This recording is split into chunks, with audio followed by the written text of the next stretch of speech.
profound faith, spiritual insight, practical wisdom. Join us as we transform the world one woman at a time.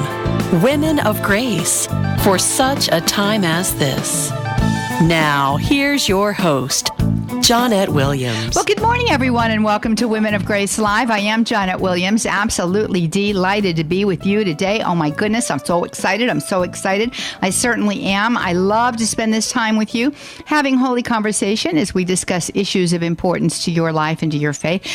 We have just been, excited about the rosary and about angels for the last couple of weeks here, and we've got more coming up today on a variety of topics that I know are going to be of service and help and guidance to you as they are to us as we continue to proceed down this path that leads to everlasting life. It's Wacky Wednesday.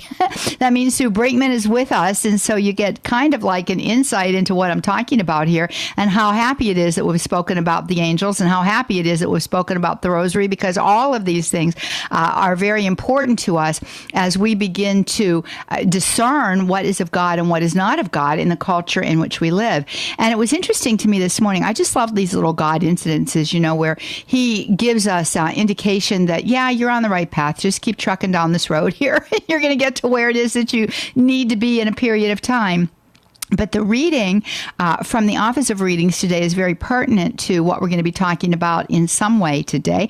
And I certainly do want to invite you to call us 833-288-EWTN. That's 833-288-3986. That's the way that you can join us live here on Women of Grace Live, toll free if you're in North America. Again, that's 833-288-EWTN. And we've got Ryan Penny on the phones today, and he's eager to take your calls. And Jeff Burson, our producer, is also eager to get out there into social media land to EWTN Radio's YouTube channel and Facebook page and collect your questions there in the chat feature and put them up on the board for me so we can take your questions and comments and all of that in that way as well. You can also text us. Text EWTN to 55000.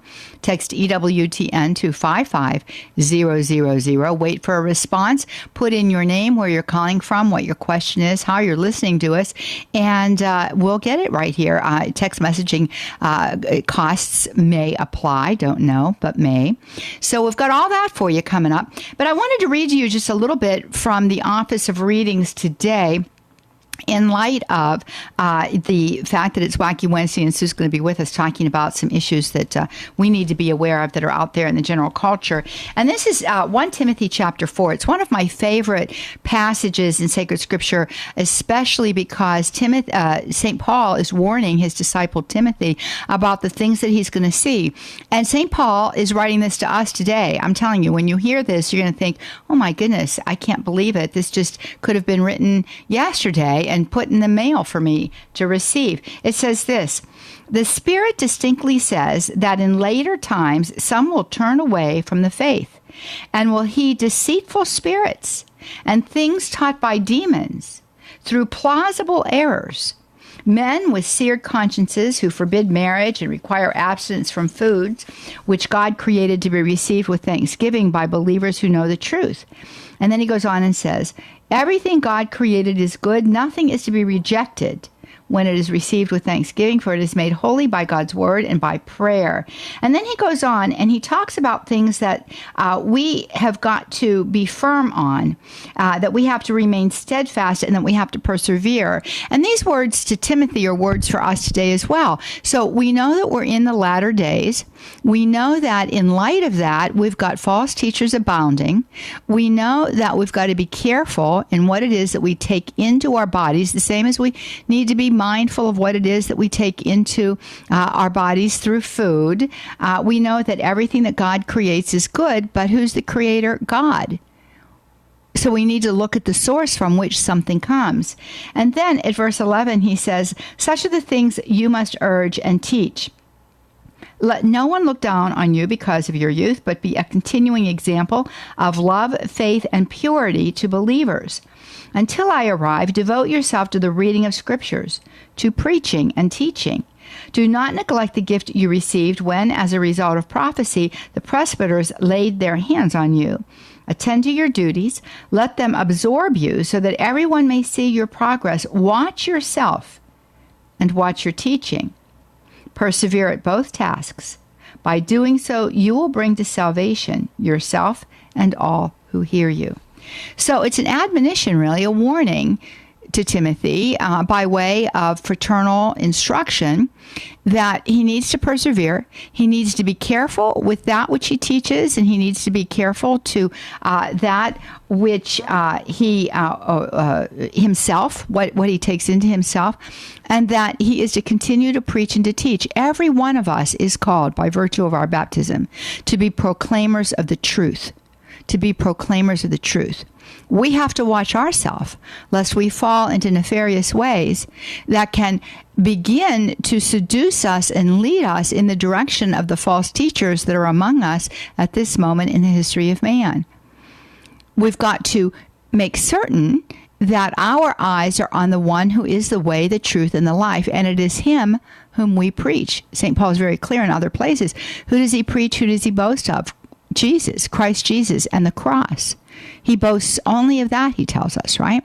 So it must be for each one of us. So we have to be wary. We have to be alert. We have to, be vigilant about that which we take into ourselves. We have to be very careful about that which we put out, and we have to make sure that everything lines up with the truth. I don't think you can get better instruction than that. I really don't. And that in the Office of Teachings today, I think, is very prescient for what we're going to be talking about as we come together with Sue Brinkmann in just a couple of minutes here.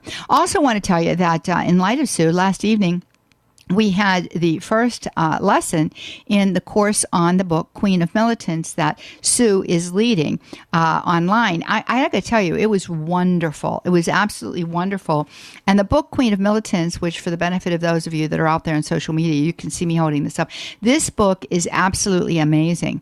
You talk about needing to be strong, steadfast, persevering.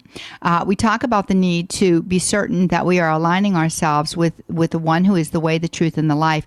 This book helps us to do that. And this book is available for you out there at EWTN's religious catalog. It's EWTNRC.com. It's Queen of Militants. It's written by Father Emile Newbear, who was one of the forerunners of Mariology in the 20th century. And it is just chock full of strategies, valuable advice, ways in which we can suit up to be the men and women that God is calling us to be at this moment in the history of man. And I really want to encourage you to get a copy of that. And I'm hoping that you're joining us for this beautiful course. Really wonderful. And Sue did a great job. So kudos to Sue Brinkmann. Also want to remind you that we are always telling you about what's coming up at Women of Grace out there at our website. womenofgrace.com is the way that you can keep in touch with the various courses that we're offering, the various kinds of webinars that we're promoting, our conferences and our retreats. This weekend, leaving tomorrow, going to be where I'm going to be in Boise, Idaho at Salt and Light Radio for the women's conference that they're hosting. So looking forward to being with all of our friends there. So get out to womenofgrace.com and see what in the world we're up to. We're always interested in what you're up to right here at Women of Grace Live, 833-288-3986. That's 833-288 EWTN. Wacky Wednesday with Sue Brinkmann coming up right after the break. Stay with us.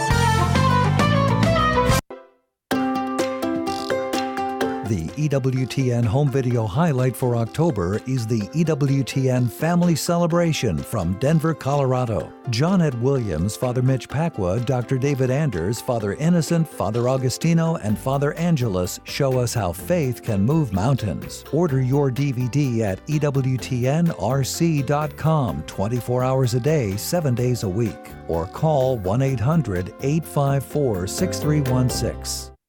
Father Benedict Rochelle. Some great people have shown respect for God. Can I read you a little quotation from Albert Einstein, who many times showed a great respect for religion and was one of the great admirers of Pope Pius XII for his stand against the Holocaust during the Second World War. Einstein wrote, "The fairest thing we can experience is the mysterious. It's the fundamental emotion that stands at the cradle of all true art and science. A knowledge of the existence of something we can't penetrate.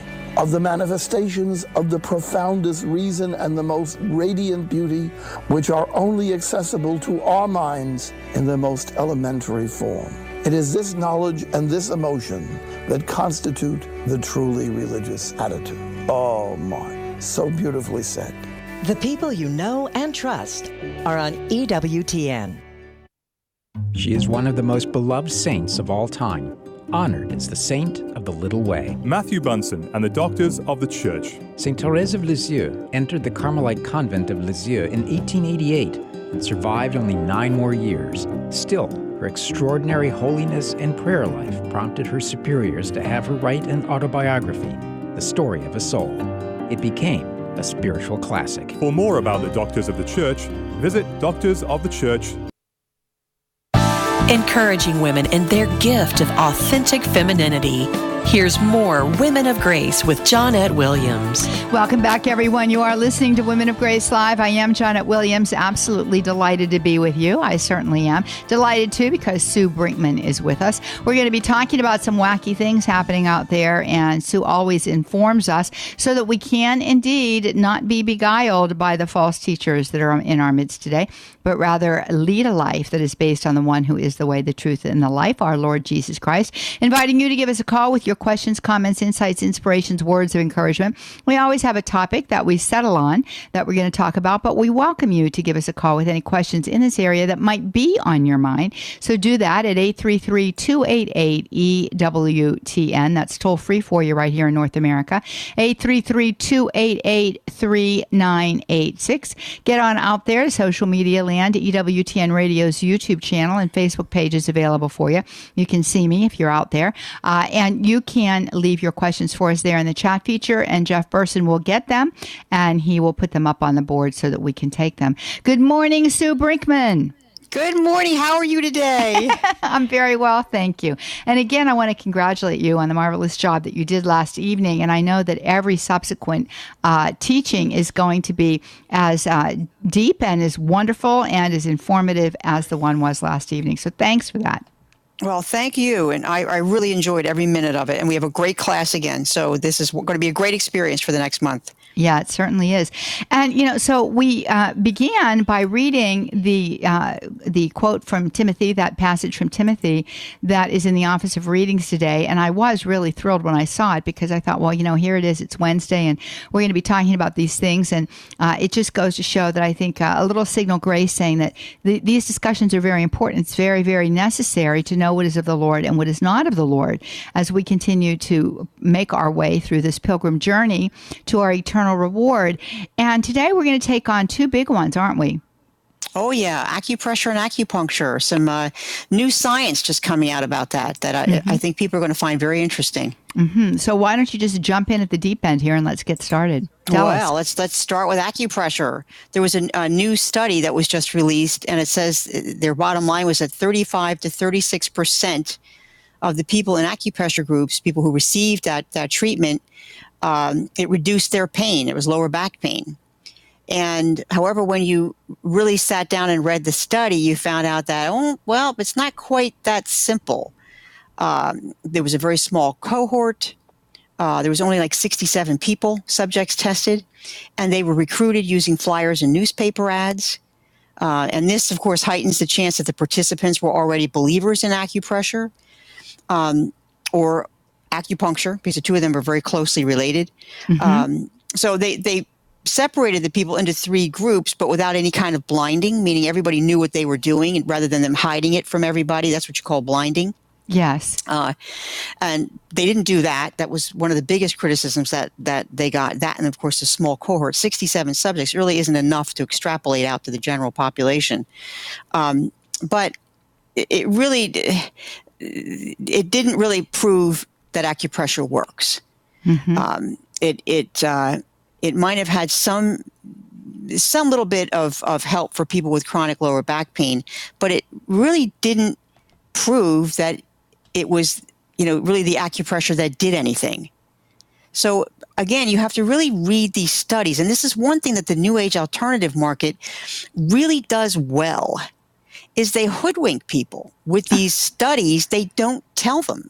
everything in the studies. Now, really, the scientific community does that at large. I mean, they all have an ideology. A lot of them have an ideology behind what they're doing, and they're going to put out what they want you to think about it. Mindfulness is probably the best example that we have of how science does that. They put out what they want you to believe. And it's the same way in the New Age.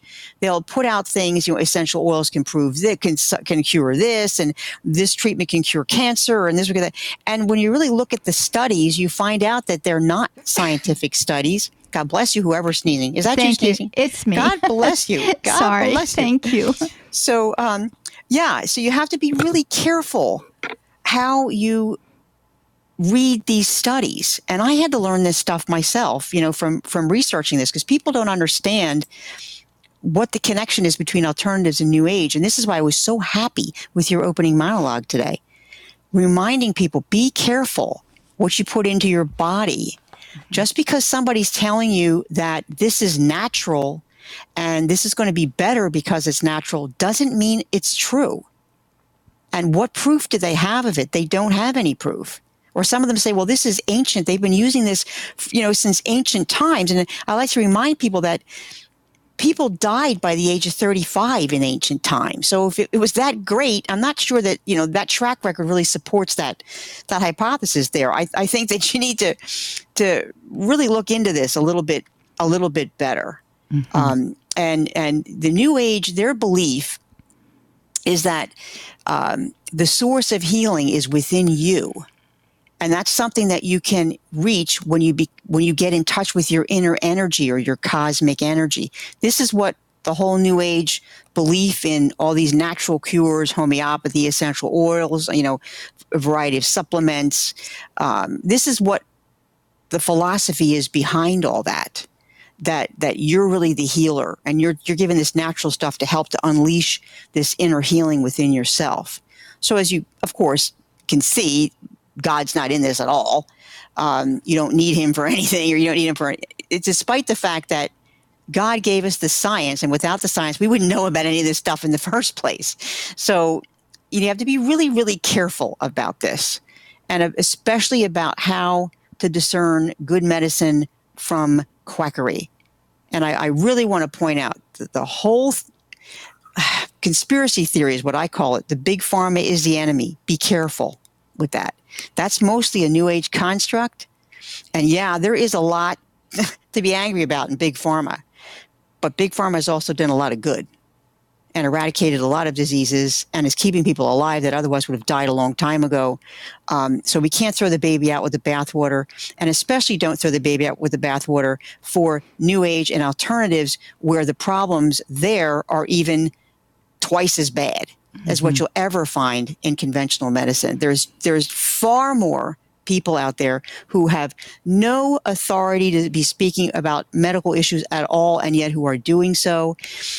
They have these fancy websites. They use Christian language, very scientific sounding language to fool people into thinking that what they have is the cure they've been searching for, and they have led I don't know how many countless thousands of people who were desperate for a cure, led them down a path and left them even more disappointed when they had first started. It's heartbreaking what some of these scam artists are doing out there. They have nothing more than user testimonials to prove that what they're trying to sell you can work. I mean, this is the age of the snake oil salesman. I mean, why are we going back to that? That's what they used to do. They would just trot out people who said, yeah, it worked great for me, with no proof. And then people would be led, to using this for sometimes very serious and life-threatening and even contagious diseases, and only to find out that they didn't work at all. So you got to be really careful with alternatives. And I didn't think we were going to get into that when we started our blog. I really thought it was going to be just your basic New Age stuff. And alternatives became really, I would say, almost half of the mail we get has something to do with questions about alternative medicine. 833-288-EWTN. That's 833-288-3986. That's a toll-free number for you right here in North America. We're inviting you to call in with your questions, comments, insights, inspirations, words of encouragement. 833-288-EWTN. You can also go out to EWTN Radio's YouTube channel and Facebook page and use the chat feature there to place a question or a comment. And Jeff Burson will grab it and put it up. Ryan Penny on the phone today. Be sure to say howdy, hey to Ryan when you call in. Two things I want to say about what it is that you just said. and the first one, I think the first comment that I want to make is, acupressure and acupuncture are tied into a philosophy. It's very important to understand this. They're tied. The idea here is that you have, in some way, within the context of your body, the life force energy is clogged up. And so it needs to be unclogged. In acupuncture, there's this idea that there are meridians in the wrist of the body, and we can there and in other places. And by putting needles in, we can release that life force energy that's clogged up at that place, and then we're going to find that health is restored. The same is true of acupressure. It uses pressure instead of needles. Now, what is the philosophical root behind that? It comes from an Eastern Oriental worldview, which is really monistic. And the word monistic comes from the Latin word mono, which means one. And so the worldview there, the construct of that, and monism, by the way, is a heresy. The church has already spoken on this many centuries ago. The idea is that there is one universal cosmic energy, and it flows through all things. And that cosmic energy would be the equivalent of who God is to us. So this life force energy is the supreme mover, if you will, of all things, and it is in all things, and so it is within us. This cosmic energy, this life force energy, is divine. In Hinduism, it's called Brahman, and the idea is that because it flows through all things, it's obviously not only in me, but I am part of it. Therefore, my problem is in identifying my own godhood. And this life force energy is what brings wellness. It brings balance. It's the yin and the yang. It's all of these things. So if we're having physical problems or emotional difficulties or traumas in our life, it's all because there's this clogging of the life force energy. And these are techniques to, within the context of that philosophy, to restore the flow. Yoga is part of this. It's all part of this same thing. So there is no God in this as we know God to be. Our God is a personal God. And Father, Son, and Holy Spirit, we can have relationship with our God, but you cannot have relationship with this energy. Besides all of that, this energy has never been proven to exist, right? So it's a philosophical reality that has become codified into what's looked at as a medical treatment. I do remember years ago, Sue, that there was some studies that were done, and I remember this in talking with Father Mitch Pacwa about it, and they were saying that in some cases it seems as though there could be a benefit, but it wouldn't be because of this life force energy. And they were still researching to see if this was something that could be, proven by the scientific method. It's got to be not only a one-time thing, it's got to be repeatable, and it's got to be sustained. It's got to be all of these different things. And I don't think that anything has ever proven that any of this is a sustainable thing. No, they haven't. And as a matter of fact, a new study was just published really in one of their own journals of acupuncture, where they now have realized that there's no evidence to support the existence of the acupuncture points either. They're called acupoints. Mm-hmm. They can't find them now. And they said that the considerable variation in localization of acupoints was reported among qualified medical acupuncturists. They couldn't find the points. Now, we all see these big graphs and diagrams, of people with the points all over them and apparently there is no regularity to those points. And they don't really know where they are. So not only does the energy not exist that they're supposedly manipulating, but the points that they use to get at that energy, they don't exist either.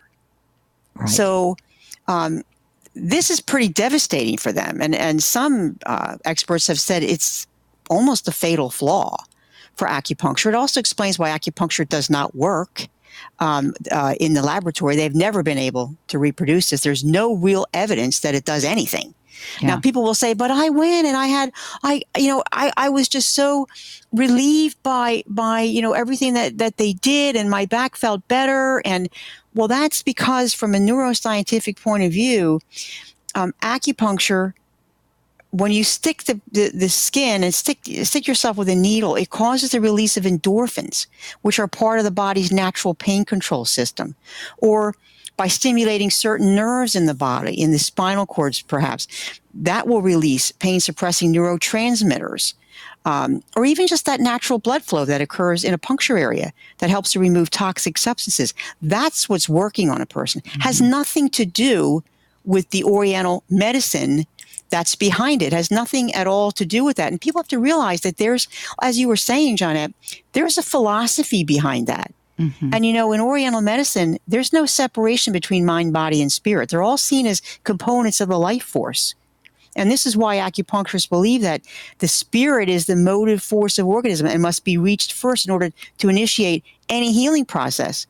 So in Oriental medicine, the acupuncture needle is seen as an instrument of containing the spirit, because the needles are inserted into these, very discrete little acupuncture points. Each of one, as we know, is said to control specific physiological functions. What they think is the innate wisdom or spirit of the body. That's what their thinking is behind it. So they also recognize that before a practitioner can insert a needle, another form of spirit connection has to be present, or should be, that would be optimal. In other words, if they are connecting with some other spirit before they begin that session with you, whether it be guided imagery or just eye contact or a handshake, or the ability to listen and be present to a spirit somehow, or to the spirit within the person they're working on. So, there's a whole lot of stuff that goes on there behind the sticking in of the needle. And you have to be very careful if you're going into one of these traditional Chinese medicine acupuncturists. You are exposing yourself to some spiritual dangers as well. Yeah. We want to make a distinction here, too. That is not to say that there isn't a unity between the body and the mind and the spirit, because we are a composite of body and soul. But I think that what you're saying here is that one of them predominates in this, and there's a tad of Gnosticism in here, too, where matter doesn't matter. The only thing that matters is the spirit. And so these subtleties are present. There's three heresies, really, that attend all of this. There's monism, pantheism, and Gnosticism. And there's many others as well. But those are the three predominating heresies that are part of all, it seems, of the alternative therapies, as well as the New Age movement as a whole. So we're going to go to a break, and our phone lines are lighting up, and we're going to come back to all of you holding, and we invite you to call us, too. And that number is 833-288-EWTN. That's 833-288-3986. Just punch those numbers in. Ryan Penny will get to you, and he'll get you on the air. Also use EWTN Radio's YouTube channel and Facebook page's chat feature, and Jeff Burson will get you up on the board for us as well. We look forward to talking with you on the other side of the break. All kinds of interesting information, valuable information, necessary information for you out there at womenofgrace.com. Go and scroll over the nav bar at blog. When it drops on down there, you put in New Age, and there comes all of the questions that we've answered. We're going to be right back. Stay tuned.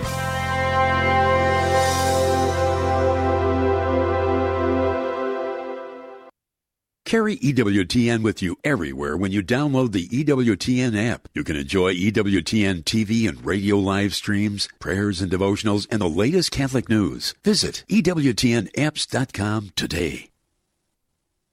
Call to communion. Through EWTN Radio, we talk to audiences all over the world. One thing I've found out is everybody in the whole world has the same set of questions. They live the same human life. They all want meaning, they all want love, they all want significance, they want forgiveness. That's the most fascinating thing to me. The same answers work wherever you are throughout the world, because we're all children of God. Called to Communion with Dr. David Anders. This afternoon, 2 Eastern on EWTN Radio. It's time for Family Man with Dr. Gregory Popchak. Did you know there are 2 kinds of tantrums? The first type, distress tantrums, are the most common in children 4 and under. They aren't the result of children trying to manipulate you as much as your kids being overwhelmed, overstimulated, or frustrated. The best cure for distress tantrums is bringing your child to a quiet place and providing lots of loving attention to help your child calm down and come back online. The second type, manipulative tantrums, occur in children who are old enough to have good self-control but still use drama as a tool. The best way to respond to these tantrums is to calmly place the child in a quiet, safe timeout place until he's calm enough to apologize sincerely, accept your direction, and rehearse the more appropriate alternative with you. How long are they in for? Well, that's up to them. Want more tips to make discipline easier? Check out my book, Parenting with Grace. I'm Dr. Greg Popchak, but you can call me Ben. To discover more ways faith can enrich your life, visit CatholicCounselors.com. Hi, this is Cy Kellett. Later today on Catholic Answers Live, we've got a pro-life open forum for you with Dr. George Delgado. Catholic Answers Live, 6 p.m. Eastern on EWTN Radio. Now, back to Women of Grace. Transforming the world one woman at a time. Let's return to Women of Grace with Johnnette Williams. Welcome back, everyone. We're so happy to have you with us today. We want to give you that phone number to use to join us live here. Phone lines are lighting up. We've got one line open here. It's got your name on it, 833-288-EWTN. That's 833-288-3986 is the way that you can join us live here on Women of Grace Live. You're here to get to those lines, but I do want to read to you one little section from Colossians, because I think it pertains to this very, very well.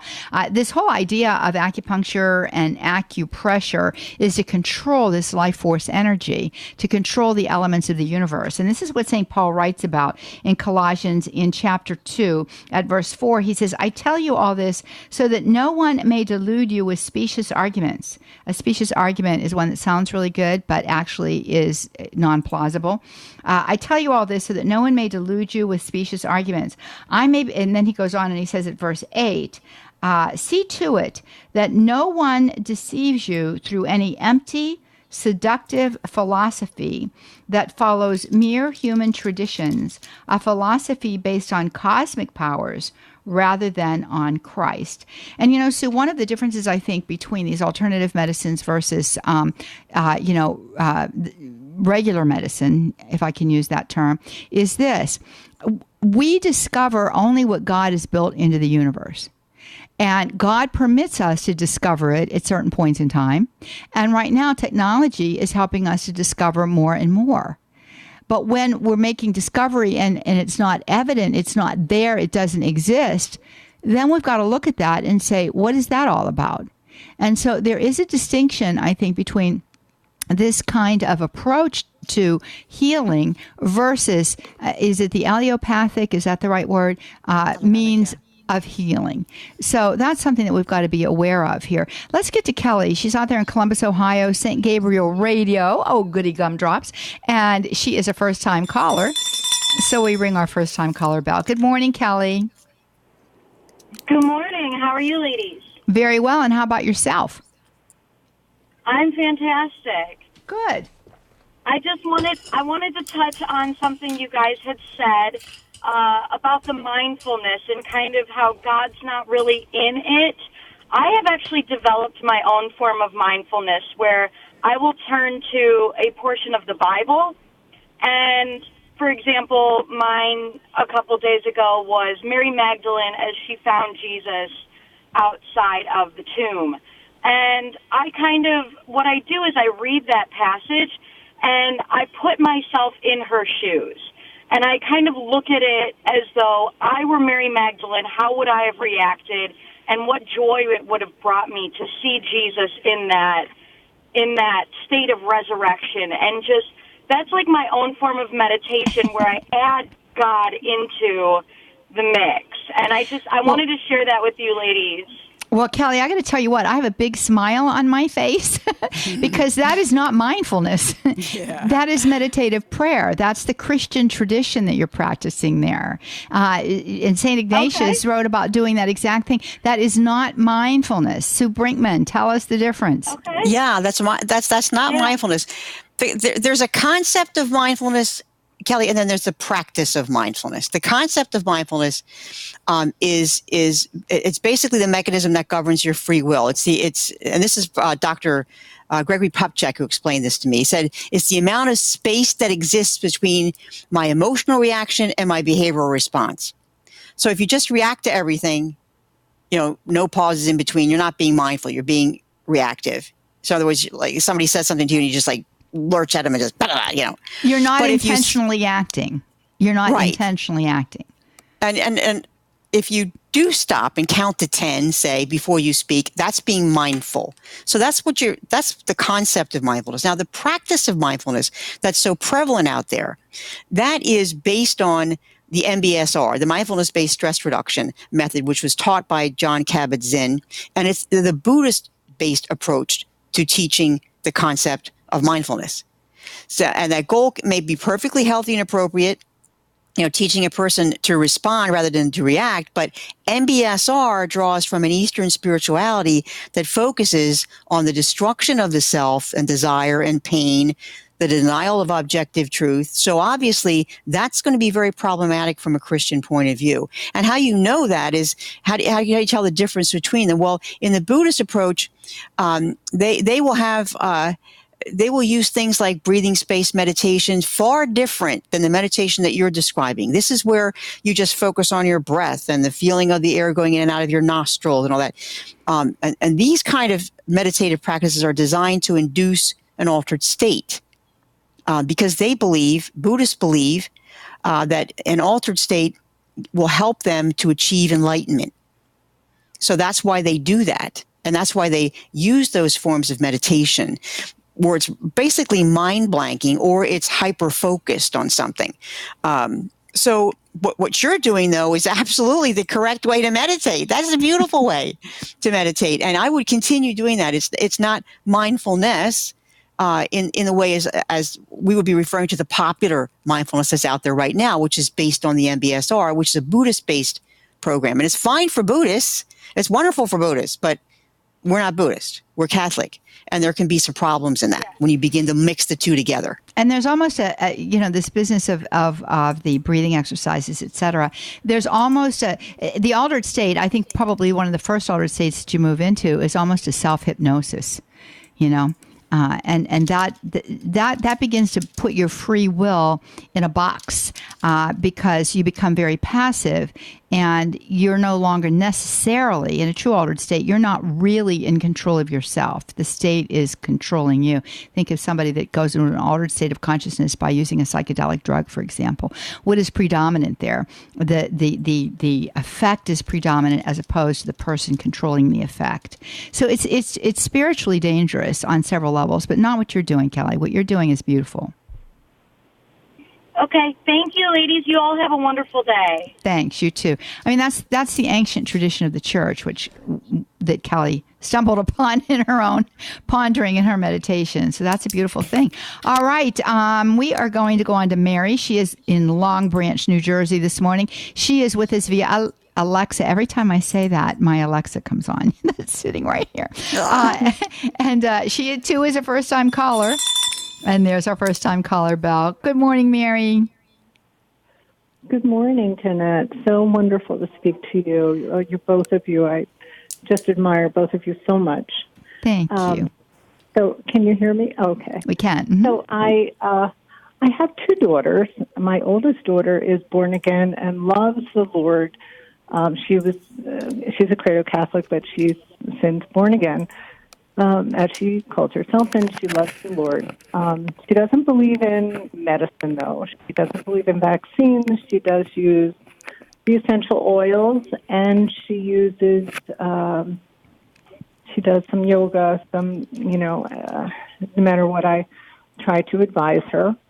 I have a younger daughter who is pregnant, 7 months pregnant, and wants to vaccinate her child. And it's run into problems because my oldest daughter, the one I first mentioned, has a 10-year-old daughter who has not been vaccinated.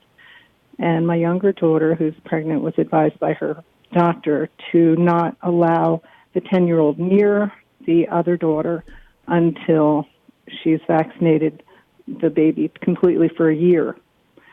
So I don't know what to tell the daughters. It's created a bit of a rift, and I've done a fair amount of research. Well, I've done what I can find on vaccines. I also tend to, try to go natural with things. I don't, I try to get better without going to the doctor, and the kids have always grown up that way. Mm-hmm. But they're all both vaccinated. And I don't know what to advise my youngest because she's kind of beside herself. She doesn't want this 10-year-old to know anything about this, and she doesn't want to hurt her. And my oldest, I've advised her, we're going to go to the pediatrician together to see what the pediatrician, I was thinking maybe they could do some testing to see if there are titers, that she might have titers. She might have been exposed and had some titers to some of these diseases. But I don't think that that's going to happen. I don't think that she's going to have any titers. And I don't know. That's it. And I don't know what the feeling is. Mary, I don't know what that term titers means. Can you just define that, please? Oh, if they were exposed to, if she was exposed to any of these diseases like measles or mumps or chickenpox, then perhaps she developed some immunity to it along the road, and then that would show up in blood work. I'm a nurse, so okay. I know a little bit about that. But in the meantime, I'm just wondering if there's so much talk about vaccines and whether or not that's really, whether this New Age stuff is really, is there anything valid with the alternatives, and is so much conspiracy in the vaccine industry? Okay, the so pharmaceutical companies and all that. So how do we respond to that, Sue? Yeah, so the vaccines are kind of falling into the same category as some of these alternatives as well. People are like they're resorting to the natural, thinking that they're going to be able to beat the measles with essential oils and stuff. And of course, there's no evidence that can happen. For a Catholic, of course, we're not permitted to use anything that's not been proven in efficacy for anything life-threatening or contagious. And it's considered to be an act of charity toward our neighbor to not expose them or risk exposure for a contagious disease, and also for something life-threatening because of the suffering it would be caused upon your family when you don't get well because of it. But, it sounds like your daughters are all mature adults, and they're making a decision. I feel your pain. I don't know how much you can really do about that other than maybe try to find, are they upset about maybe some of the fetal tissue and stuff being used in abortions from, in vaccines from abortions? Are they upset about that? Because there are organizations that I could refer you to where you could perhaps find some alternatives to that. Is that where they're coming from? About that too. Yes, and I'm concerned about that too. My oldest thinks that it's all a conspiracy and that the pharmaceutical companies and all that it's big money and all of that. And you do read articles about that. And I know that there is fetal tissue in some of those vaccines. I have, from what I can see. So I'm personally opposed to that, and I haven't, had my husband hasn't been. We haven't done the varicella, the shingles vaccine, because there had been fetal tissue in that. So I don't know that there are alternatives to those, and I it's hard to advise the youngest when right. I feel that way too. Yeah. Well, go ahead. No, I was going to say there's a lot of articles that are available to read on this, and Mayo Clinic has one out that is entitled "Childhood Vaccines: Tough Questions, Straight Answers," and it says that there's really not a connection between autism and vaccines, despite much controversy. They haven't found a connection between that. So that is one thing I think that is important to know.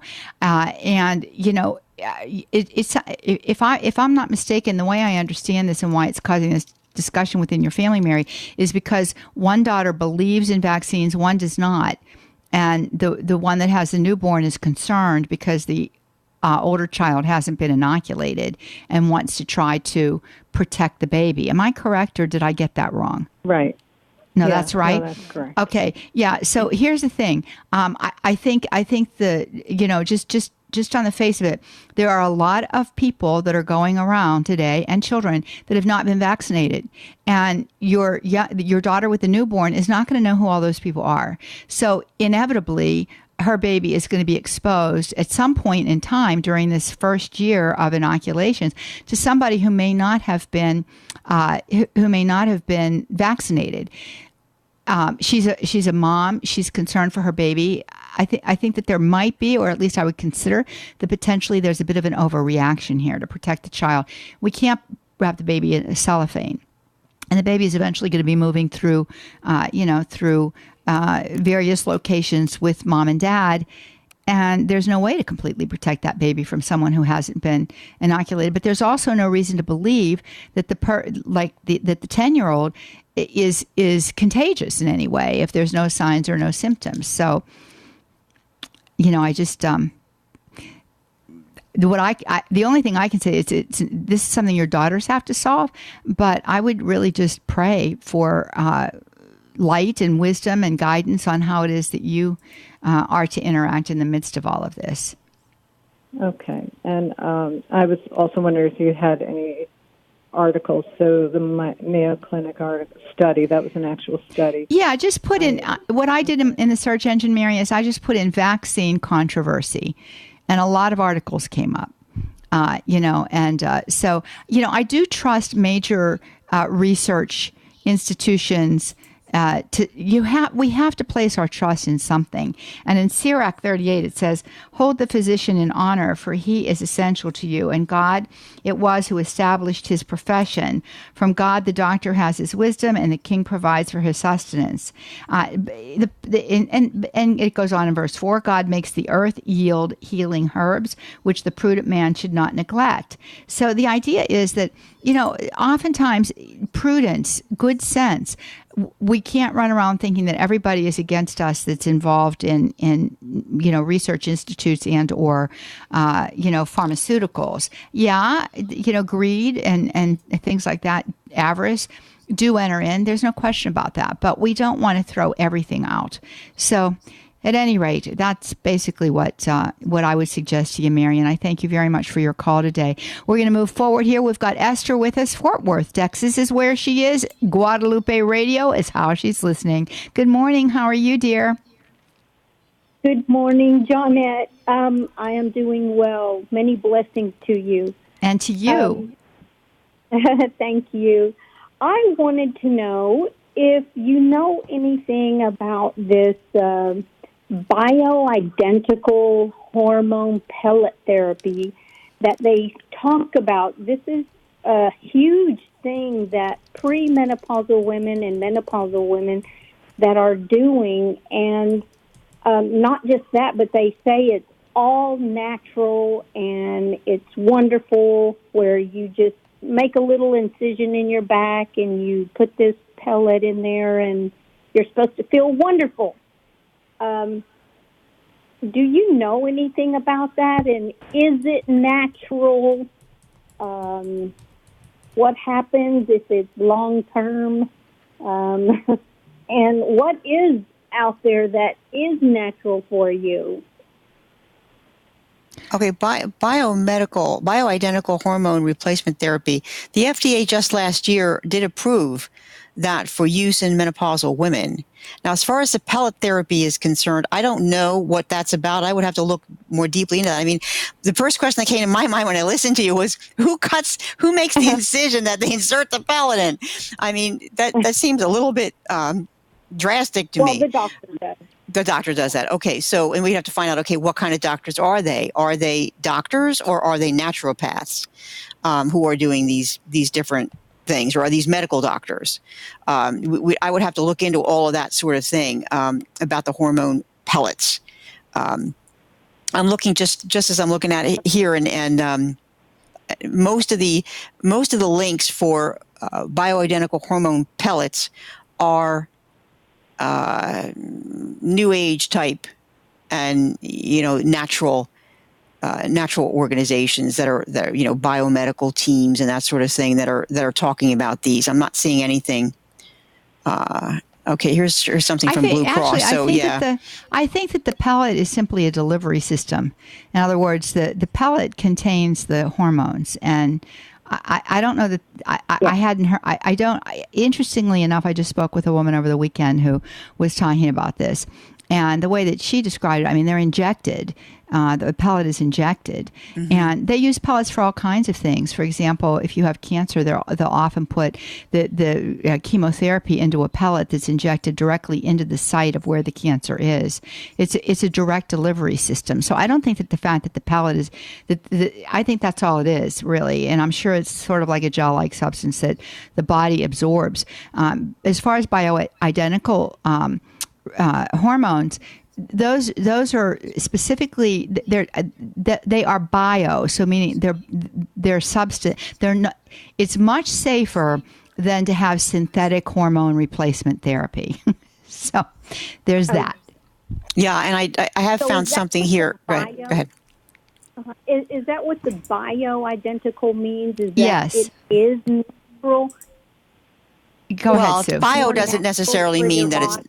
Yeah, bio doesn't necessarily mean that it's natural. So you wouldn't just because you see bio in a word. Bio is one of those words that's really very, very commonly used among New Age alternative people to make it sound like what they're doing is authentic biology when it is not. So yeah, that word is abused.